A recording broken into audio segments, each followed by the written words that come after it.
Bonjour, bienvenue dans notre programme à l'écoute de la parole de Dieu. Programme de méditation qui nous permet d'avoir certains aspects de la Bible, de la connaissance de Dieu et qui nous permet d'approfondir notre connaissance de Dieu notre Père, de Jésus-Christ notre Seigneur et notre Sauveur et du Saint-Esprit, l'Esprit de Dieu en nous qui manifeste le Christ au-dedans de nous. Alors, ce programme est envoyé pour nous donner du temps de méditation, du temps de réflexion. Il n'est pas un programme en substitution des programmes du dimanche ou d'autres. Il est un programme pour nous aider à méditer et à comprendre un peu plus, un temps d'enseignement et de partage. Je rends grâce à Dieu pour vos vies.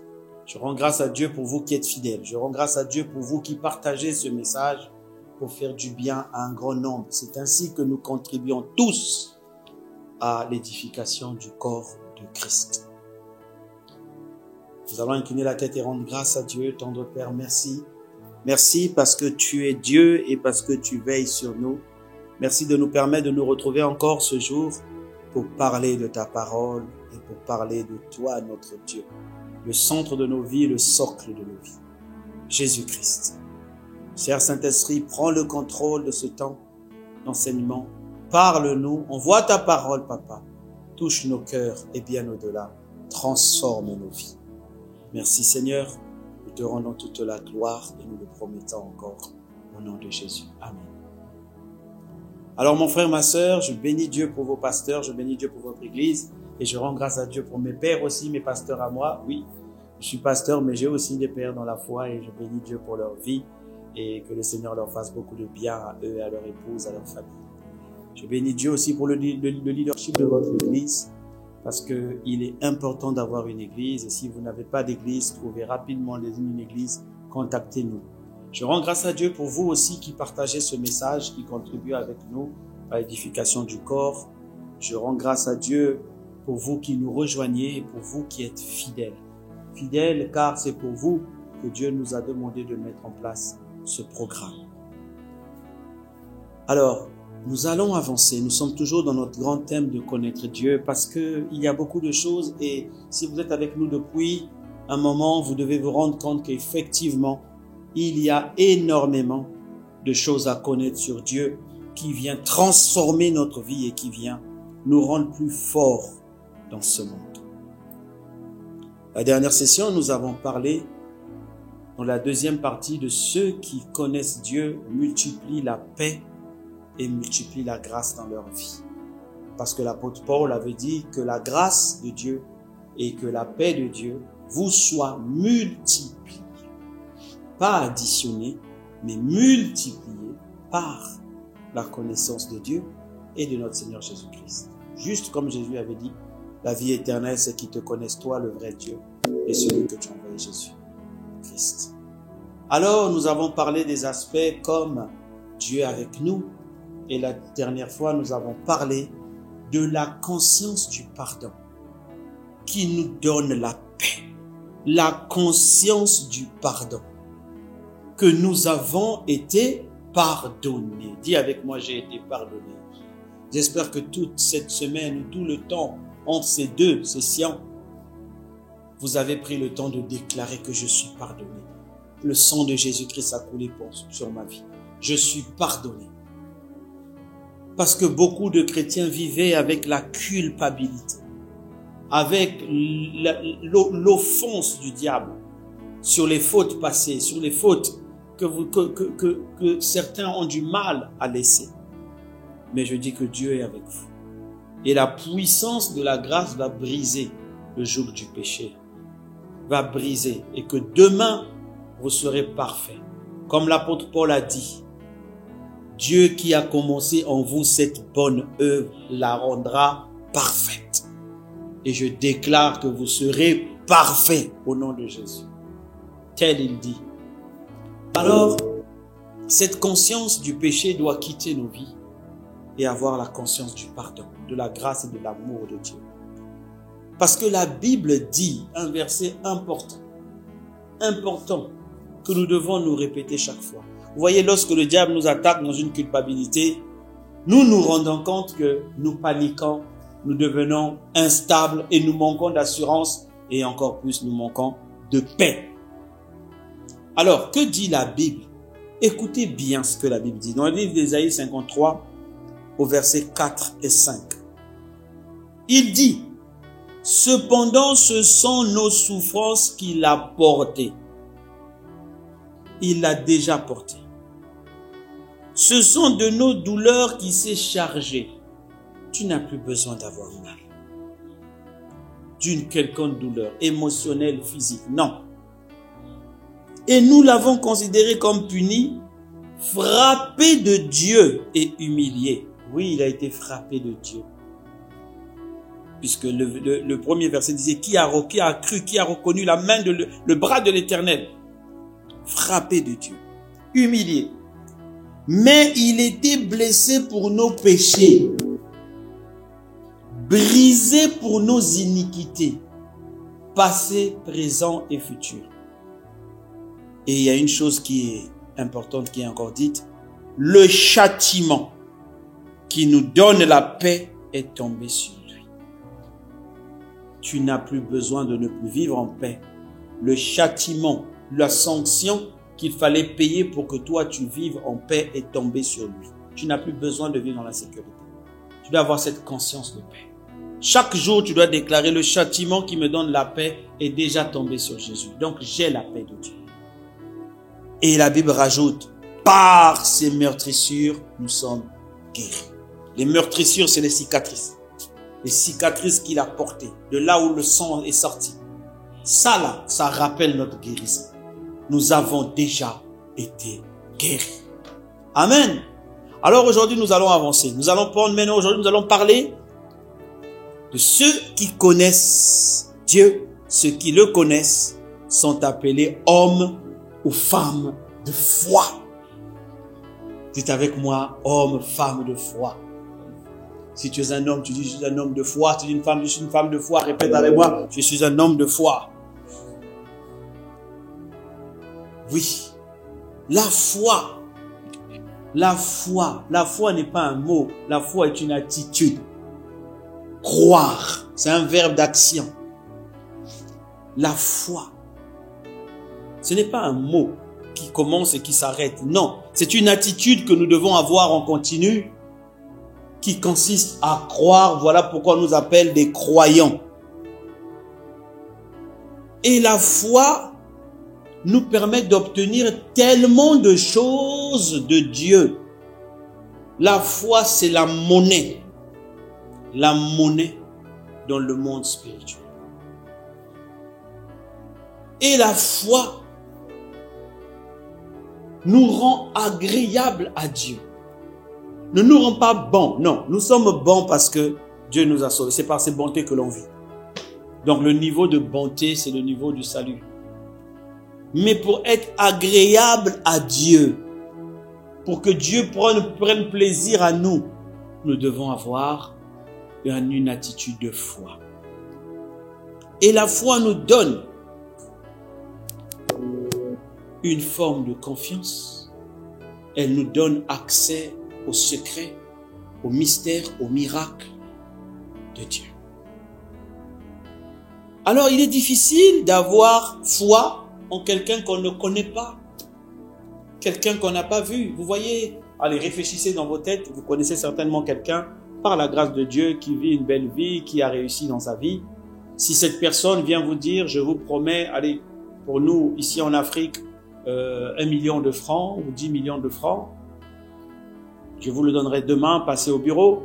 Pour vous en Europe, si quelqu'un veut vous dire, je vous promets 20 000 euros, 50 000 euros, et vous savez que c'est un grand patron, c'est un grand patron, vous n'avez pas de doute parce que vous connaissez la personne. Votre foi est aussi forte par le fait que vous connaissez, vous avez des informations sur qui est cette personne. Le partage d'aujourd'hui est très important. Alors, il est d'une stratégie démoniaque du diable que d'attaquer notre foi. Voilà pourquoi Jésus a dit à Pierre, j'ai prié pour toi pour que ta foi tienne. Le diable voulait te crier, mais j'ai prié pour toi pour que ta foi tienne. Parce que le diable attaque notre foi. Et notre foi n'est pas solide parce que nous ne connaissons pas Dieu. Nous ne connaissons pas Dieu et le fait de ne pas connaître Dieu rend notre foi faible. Plus nous le connaissons, plus nous pouvons dire que notre foi est solide. Et puis nous verrons notre foi être solide. La stratégie du diable dans cette affaire de foi est axée sur le fait que le diable veut nous faire tourner à mettre la foi en quelqu'un d'autre. Et vous savez c'est qui cette personne? C'est vous-même. Le diable veut que nous puissions tourner. Vous voyez, je parle français. Si on doit m'appeler pour m'exprimer en français, je veux avoir foi en moi-même. Parce que j'ai la connaissance de ce que je sais. Que je sais où je peux parler cette langue. Mais si on me dit d'aller parler tchétchène, d'aller parler, je sais pas quelle langue complexe, chinois, que je connais pas, ou mandarin, je vais perdre ma foi, ou ma connaissance, ou ma capacité. Parce que je vais douter.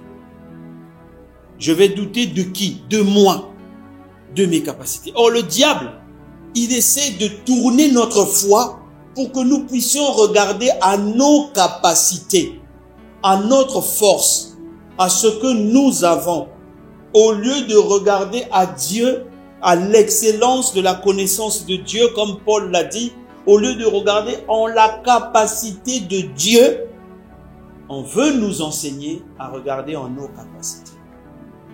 Et c'est là d'où vient tout notre échec. Notre foi vacille parce qu'on ne connaît pas Dieu. On ne connaît pas Dieu. L'on doit connaître Dieu pour avoir une foi qui tienne. Vous voyez, quand Pierre s'est retrouvé sur l'eau, donc il a gardé sa foi en Jésus. Il a dit à Jésus, si c'est toi, ordonne que je marche sur l'eau. Jésus a dit, comme c'est moi, viens. Il a fait confiance en Jésus et en la parole de Jésus. Il a commencé à marcher sur l'eau, même si on se moque de Pierre. Certains disent, Pierre, il a douté. Mon frère, toi va marcher sur l'eau, on va voir. Il faut rester humble. Pierre a marché sur l'eau. Il a marché. À un moment, il a vu les vagues. Son attention s'est détournée de toute la connaissance qu'il avait de Jésus. Il est reparti en tant qu'ancien pécheur dans la connaissance qu'il avait de ce genre de pluie, de ce genre de vagues. Il a commencé à douter de lui-même qu'il ne savait pas. Il ne pouvait pas rester. Et il a commencé à couler. Notre foi tient lorsque nous gardons notre regard et notre confiance en Jésus.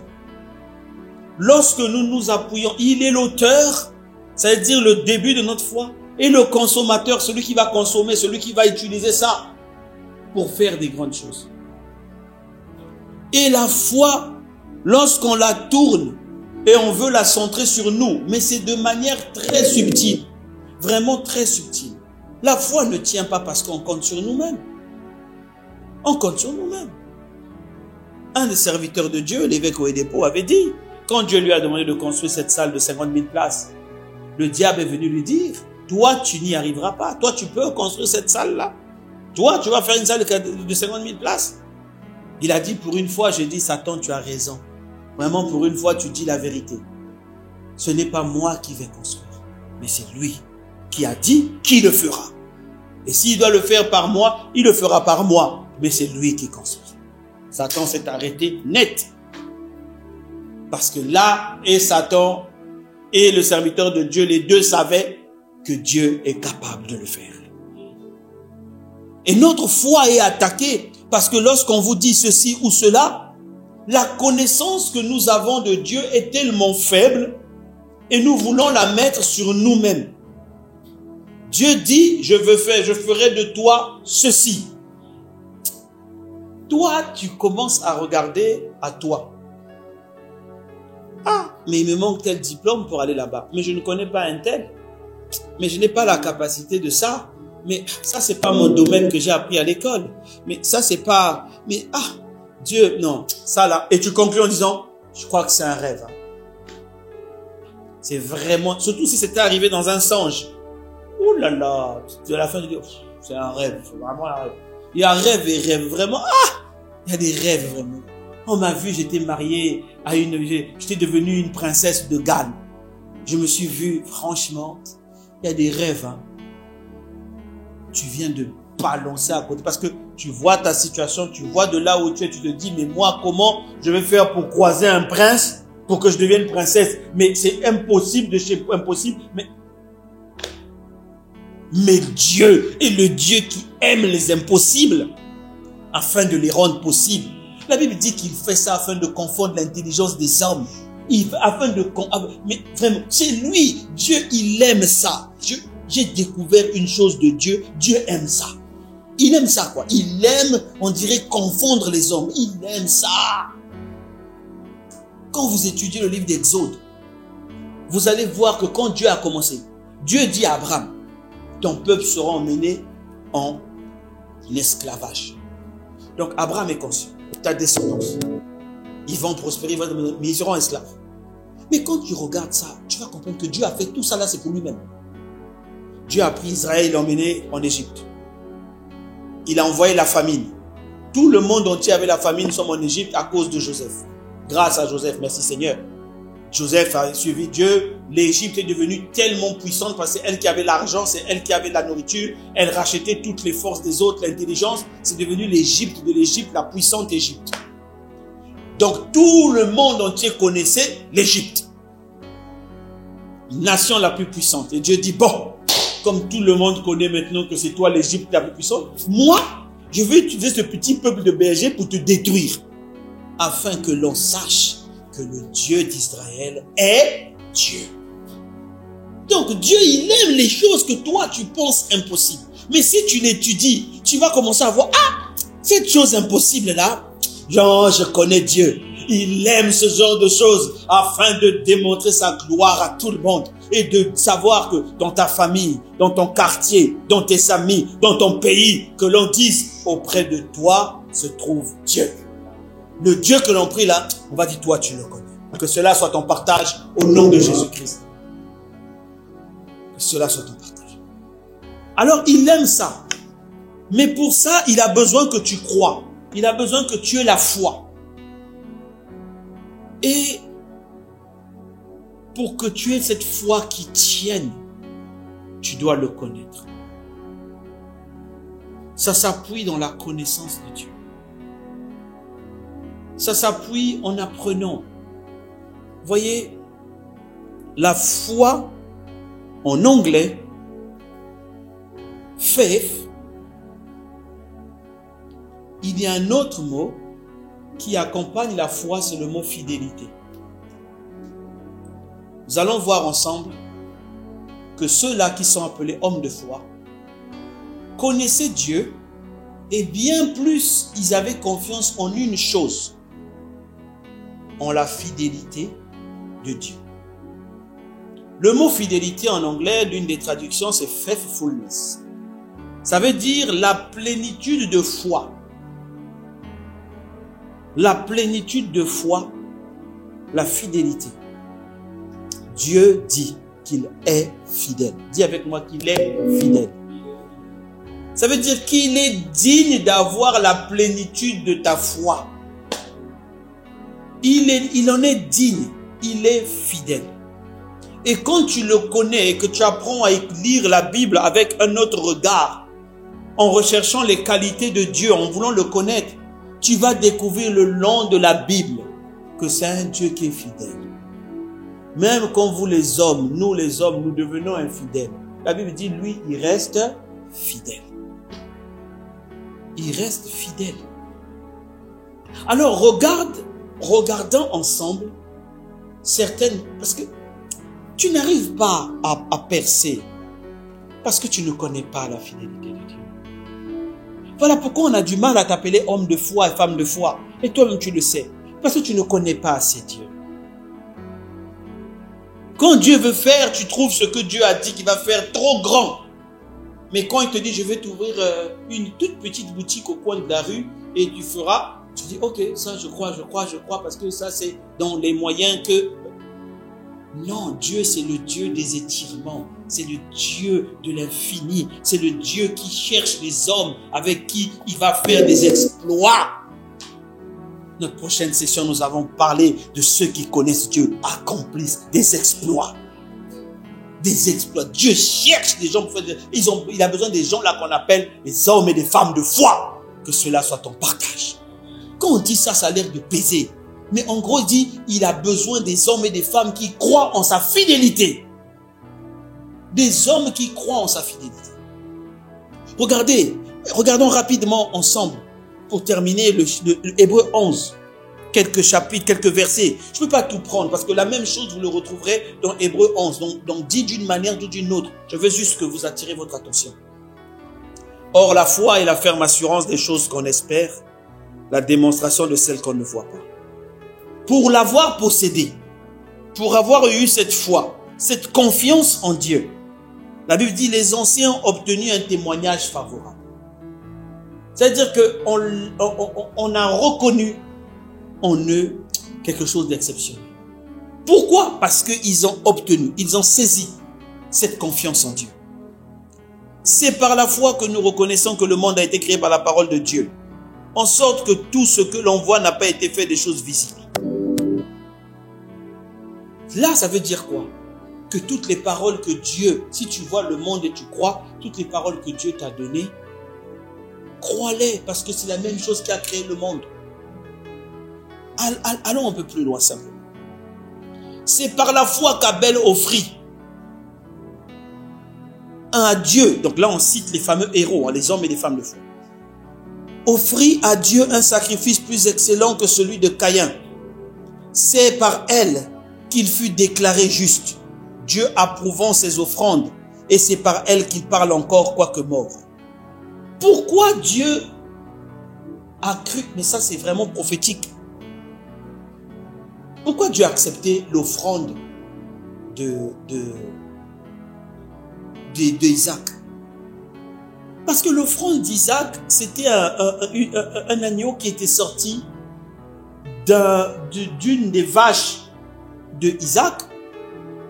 Isaac n'avait rien fait. C'est la vache qui avait accouché. Et il a pris la vache, il l'a donnée à Dieu. Il avait dû recevoir ce don de son cœur parce qu'il a cru. La Bible dit il a cru. Il a cru que je n'ai pas besoin de faire des choses avec ma force pour que Dieu m'accepte. C'est ce qu'on a vu la session dernière. Mais Caïn, la Bible dit déjà que la terre était maudite. En temps d'Adam, dit que c'est par la sueur de ton front que tu obtiendras quelque chose. Donc Caïn a travaillé à la sueur de son front, croyant que c'est par la sueur qu'il devait être agréable à Dieu. Dieu a dit non, c'est par le travail de quelqu'un d'autre, comme l'agneau qui viendra, que tu seras agréable. Mais avançons, ça c'est un autre enseignement. On dit c'est par la foi qu'Enoch fut enlevé, pour qu'il ne vit point la mort, qu'il ne parut plus, parce que Dieu l'avait enlevé. Car avant son avènement, il avait reçu le témoignage qu'il était agréable à Dieu. Il était agréable à Dieu parce qu'il marchait selon la foi. Or, sans la foi, il est impossible d'être agréable à Dieu, car celui qui s'approche de Dieu doit croire que Dieu existe et qu'il est le rémunérateur. Enoch a été enlevé parce qu'il a cru au témoignage qu'il avait reçu de Dieu, qu'il était agréable. Il a dit, ah, Dieu a dit que je suis agréable. Si je le plais vraiment comme ça là, si je suis agréable à lui, Dieu ne me laissera pas voir la mort. Il a cru en la capacité de Dieu à ne pas qu'il voie la mort physique. Dieu l'a enlevé parce qu'il a cru. Parce qu'il a cru. C'est par la foi que Noé, divinement averti des choses qu'on ne voyait pas encore, et saisi d'une crainte respectueuse, construit une arche pour sauver sa famille. C'est par elle qu'il condamna le monde et devint héritier de la justice qui s'obtient par la foi. Là encore, Noé a fait confiance au Dieu qui veille sur sa parole pour l'accomplir. Autrement dit, à la fidélité de Dieu. Autrement dit, à la fidélité de Dieu. Parce que Dieu a dit, je vais détruire le monde. Mais Noé a pris près de, quand vous regardez dans les recherches bibliques, il a pris entre 50 et 70 ans pour construire l'arche. Mais si tu ne crois pas que celui qui avait dit ça va le faire, tu vas abandonner et il serait mort. Mais comme il a cru que celui qui m'avait dit ça va respecter sa parole, oh, je te dis que Dieu qui t'a dit ça respectera sa parole. Je te dis qu'il respectera sa parole. Crois seulement. Quel que soit ce que tu vois à gauche, à droite, les vents qui se lèvent, les montagnes, crois seulement que celui qui t'a dit ça, il va respecter sa parole. Là où il a dit qu'il te mettra, il te mettra.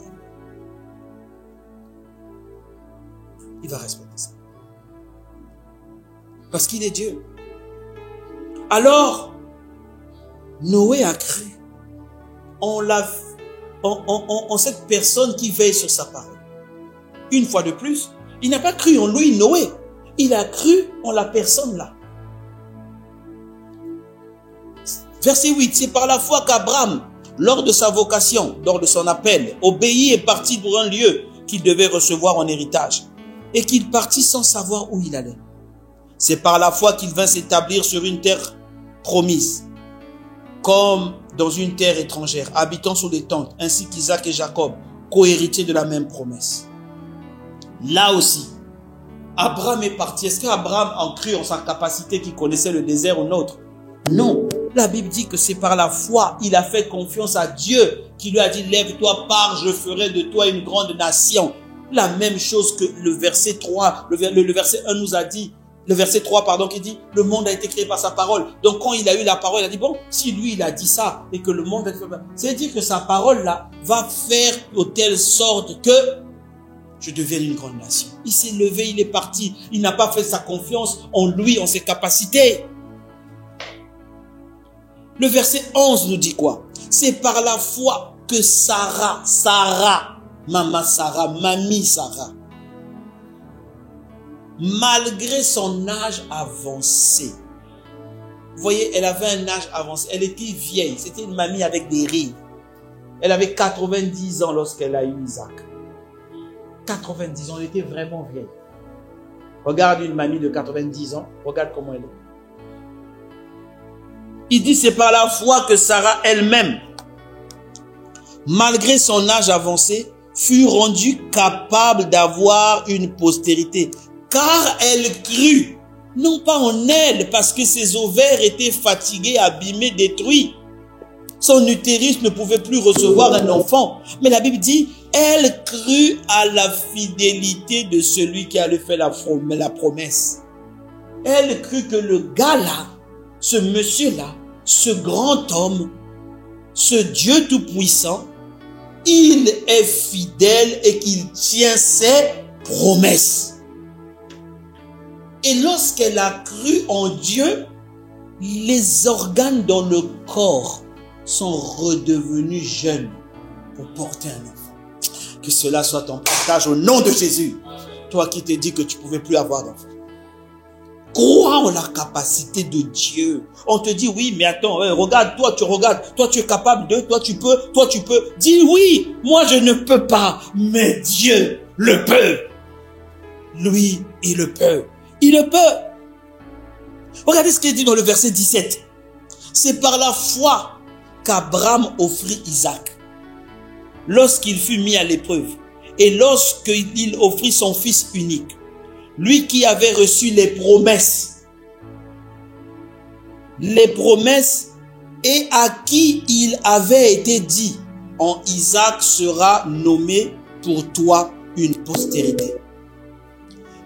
Quand Dieu lui avait dit ça, il est resté calme, il a dit, bon, Dieu aujourd'hui me demande, le même Dieu qui m'avait dit que j'aurais Isaac, il a tenu la promesse, il m'a donné Isaac.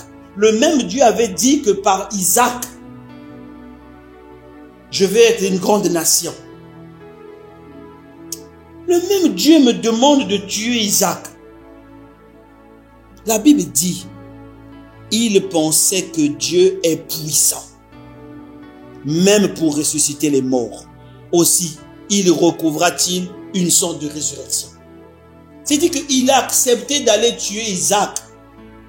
Pas parce que il a cru seulement qu'il a dit, si le gars là avait tenu sa promesse là, il a tenu sa promesse ici, il a tenu sa promesse là.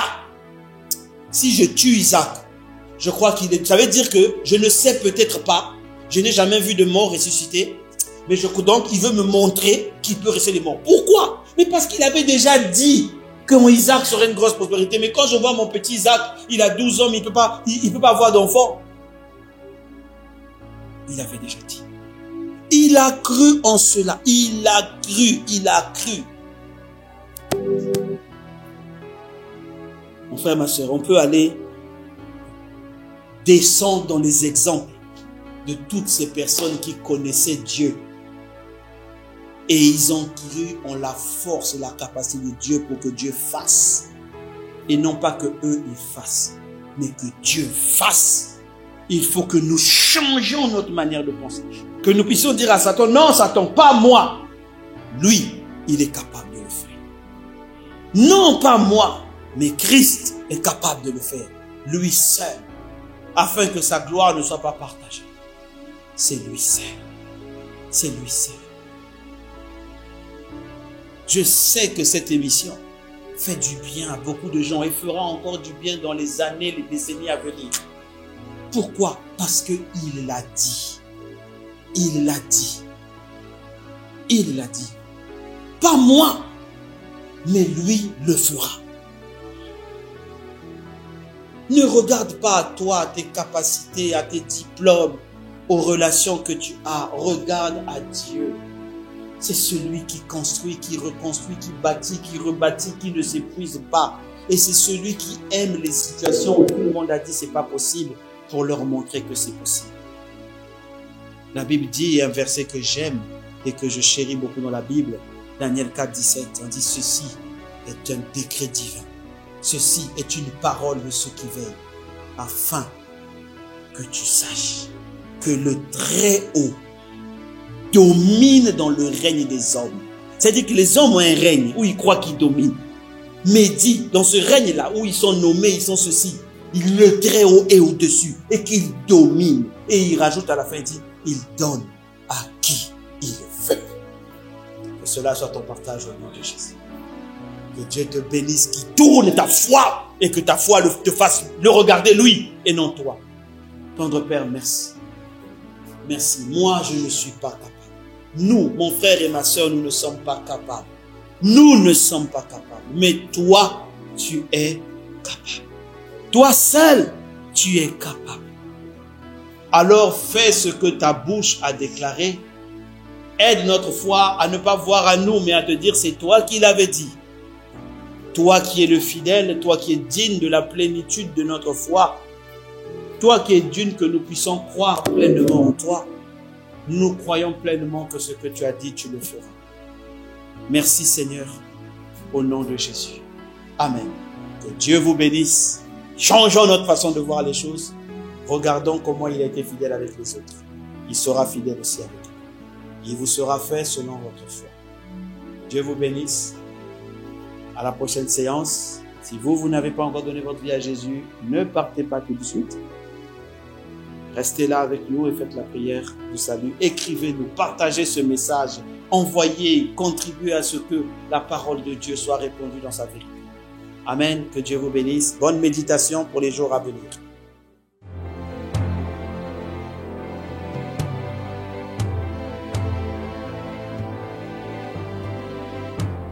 Ô Seigneur Dieu, je crois en ton Fils Jésus-Christ. Je crois qu'il est mort pour moi et que Dieu l'a ressuscité d'entre les morts. Je confesse de ma bouche que Jésus-Christ est le Seigneur de ma vie. dès maintenant et pour toujours. Je donne ma vie à Jésus-Christ dès aujourd'hui et j'ouvre mon cœur par la foi et reçois le salut. Je reçois maintenant la vie éternelle dans mon esprit.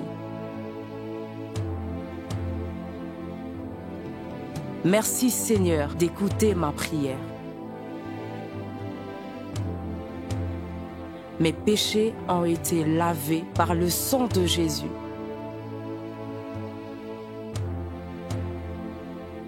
Christ vit maintenant en moi. Et je suis libre. Je suis sauvé. Je suis né de nouveau. Et dès aujourd'hui, je marche en ayant conscience de ma nouvelle vie en Jésus-Christ. Amen.